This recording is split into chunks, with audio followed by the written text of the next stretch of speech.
Hello, English learners. Welcome back to another podcast here with us at EnglishPod. My name is Marco. And I'm Erica. And today we have an advanced lesson for all of you and a very good one because we're going to be talking about a very serious topic, global warming. That's right. And, even though most people agree that global warming is a big problem, there's still this sort of fringe element of people who believe that actually global warming doesn't exist. Exactly. So that's what we're going to be looking at today. But before we tell you more or less what the dialogue is about, let's take a look at some words in Vocabulary Preview. Vocabulary Preview. We're going to look at two words here, and you'll hear both of these in the dialogue. So the first one is polar ice caps. Polar ice caps. Polar ice caps. So when we talk about polar ice caps, polar is... Like the poles. The poles, right? The north and south poles of the Earth. Okay, so the extreme... The top and bottom. The top and bottom of the planet. Yep. Okay, and what about ice caps?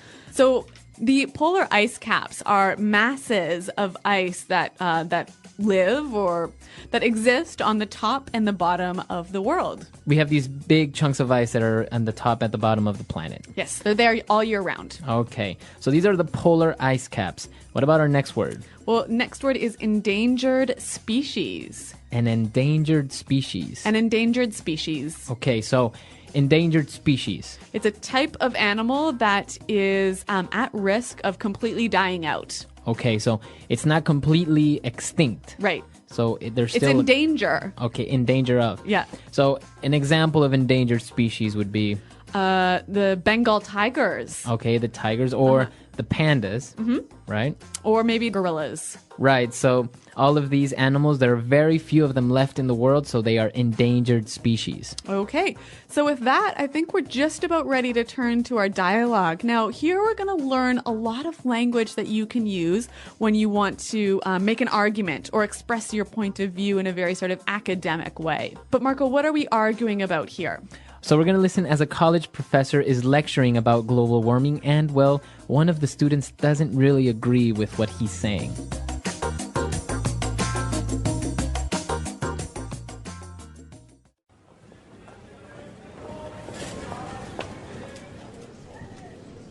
And therefore, global warming is the greatest deception of the early 21st century. Questions? Yeah. In the lecture, you said there's more evidence in the scientific record supporting global cooling? Well, yes. Essentially, the historical record supports a theory of climate cycles. Warming and cooling are cooperating processes in the planetary ecosystem. If that's true, and the planet is getting cooler, what explains the rapid melting of the polar ice caps and the dramatic rise in the global average temperatures? But are global temperatures rising? If you look at the data from 1975, you'll be misled. If you were serious, you would look at the record starting in the 1880s. Then you would see how dramatically the Earth's temperature has changed. Young lady, I beg to differ. Look, the point of the lecture was to emphasize that there is evidence for both sides. And I'm putting forth the argument that there's greater evidence in support of the global cooling hypothesis. Look, it's an indisputable fact that the public is being manipulated and scared into believing that there's some kind of climate crisis. This scaremongering is done quite simply for political reasons. But even without the uncomfortable reality that greenhouse gases like carbon dioxide contribute to global warming, isn't the topic appropriate for politicians to discuss?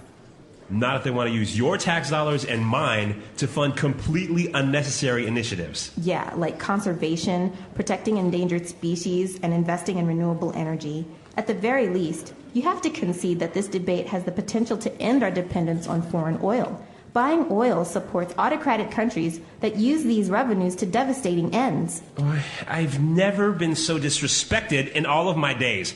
I'm a professor, a scientist, and a researcher of high regard. Yeah, and a duplicitous one at that.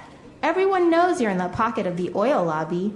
Why should we trust your so-called findings more than Tobacco Institute studies, which say smoking doesn't harm health? You're full of it.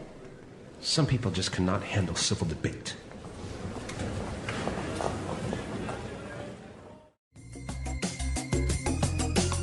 All right, so apparently this college professor is not very truthful in what he's saying, right? Well, yeah, maybe he believes it, but they certainly have very strong and differing opinions. So that's the interesting part, is that we heard a lot of language that she used to argue her point of view. So this is interesting, and we can start now looking at some of this language in Language Takeaway. Language takeaway.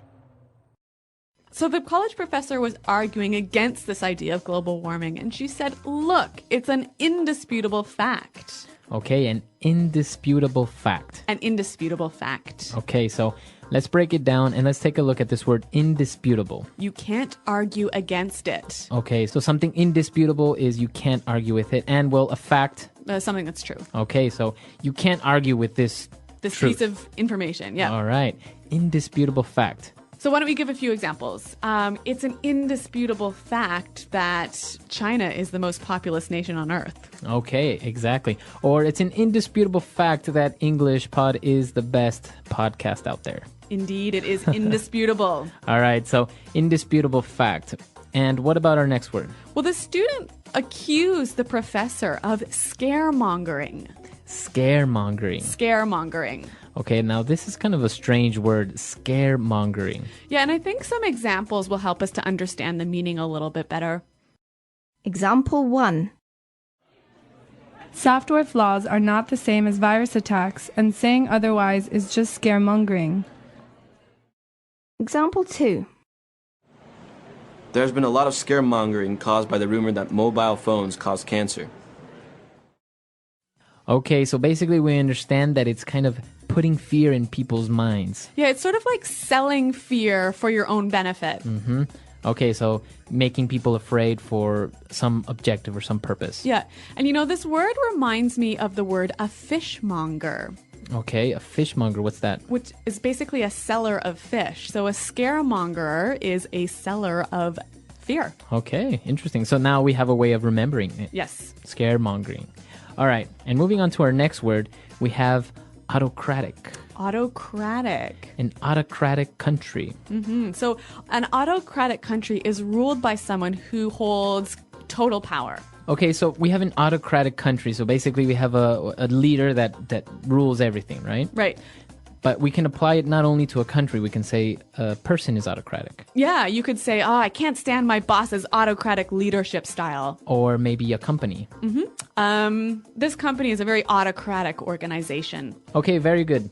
And what about our last word? The student accused the professor of being duplicitous. Okay, so she said he is duplicitous. Yes, duplicitous. All right, what does that mean? When you are duplicitous, you have behavior that is dishonest and is designed to trick people. Okay, so you're not a very honest person if you're duplicitous. Yeah, you're telling lies as a means of making people do something or tricking them. Okay, very good. So a duplicitous person or a duplicitous idea, maybe?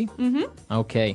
All right, so these are all the words that we have on language takeaway today. But now let's move on to some very interesting phrases that we can use to put forward some arguments in Fluency Builder. Fluency Builder. Okay, and Marco, you actually just mentioned our first phrase, which is I'm putting forth the argument that. Okay, so putting forth the argument that. So if you put forth an argument, You present it. you present it or you push it towards somebody. Yeah, you give right? it. So can we just put forth an argument? Well, actually, you can put forth a lot of things, like put forth a suggestion Okay, I'm putting forth a suggestion that we should get a new computer. or an idea. Tim put forth the idea that we should go on vacation to Hawaii. Ooh, good idea. All right, so you can put forth many different things. So the professor obviously is putting forth the argument that global warming is a myth.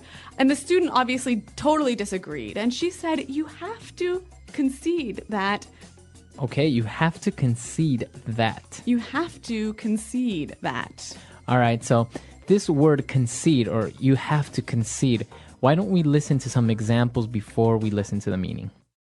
Example 1. I'm sorry, but I can't concede with you on this point. Example 2.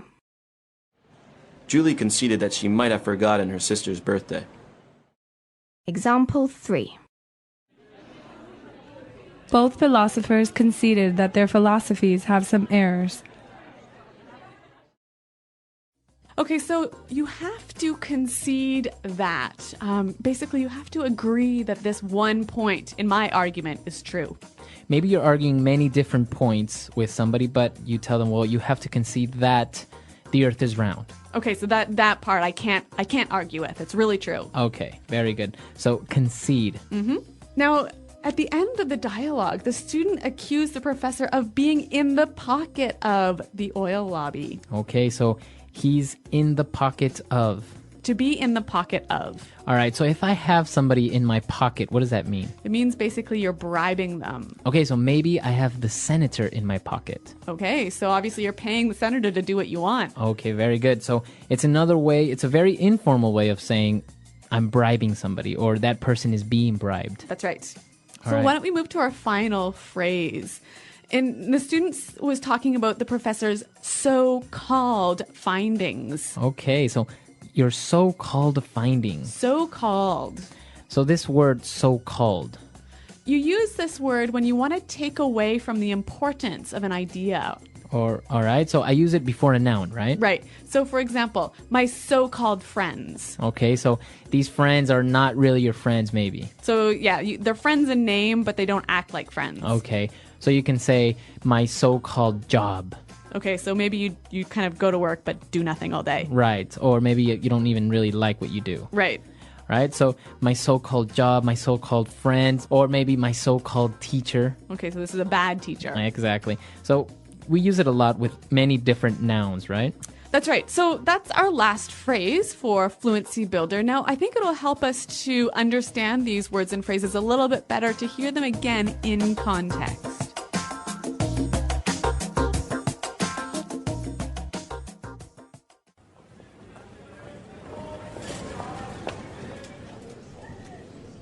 And therefore, global warming is the greatest deception of the early 21st century.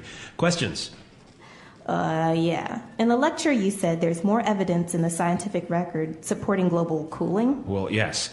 Essentially, the historical record supports a theory of climate cycles. Warming and cooling are cooperating processes in the planetary ecosystem. If that's true, and the planet is getting cooler, what explains the rapid melting of the polar ice caps and the dramatic rise in the global average temperatures? But are global temperatures rising? If you look at the data from 1975, You'll be misled. If you were serious, you would look at the record starting in the 1880s. Then you would see how dramatically the Earth's temperature has changed. Young lady, I beg to differ. Look, the point of the lecture was to emphasize that there is evidence for both sides. And I'm putting forth the argument that there's greater evidence in support of the global cooling hypothesis. Look, it's an indisputable fact that the public is being manipulated and scared into believing that there's some kind of climate crisis. This scaremongering is done quite simply for political reasons. But even without the uncomfortable reality that greenhouse gases like carbon dioxide contribute to global warming, isn't the topic appropriate for politicians to discuss? Not if they want to use your tax dollars and mine to fund completely unnecessary initiatives. Yeah, like conservation, protecting endangered species, and investing in renewable energy. At the very least, you have to concede that this debate has the potential to end our dependence on foreign oil.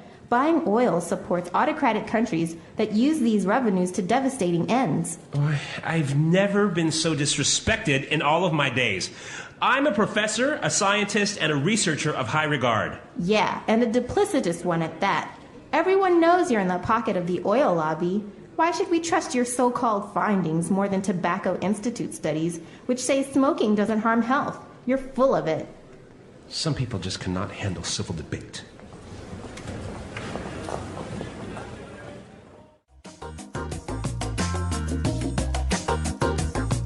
All right, very good. So interesting ways of putting forth arguments, and well, it's an interesting topic and very controversial, right?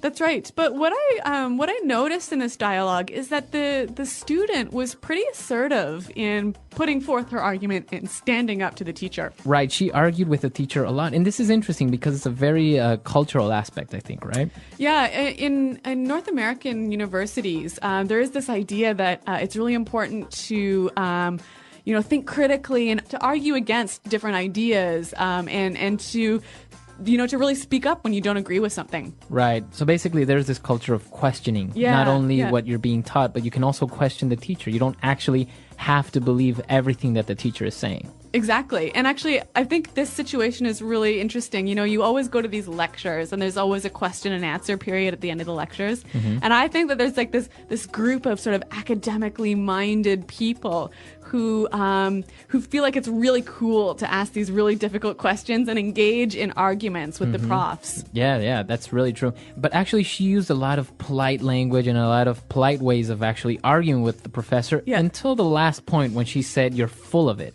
Yeah, you're full of it. Right? You're full of it. So what's she saying here? All right, she's basically saying that you're full of shit. Marco.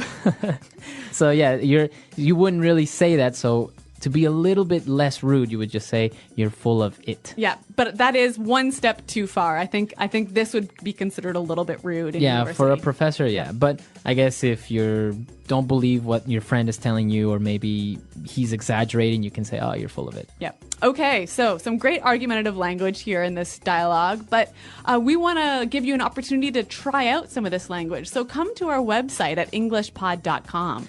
Right, we are there to answer any questions or doubts, and we'll see you guys there. All right, guys, until next time, goodbye. Bye.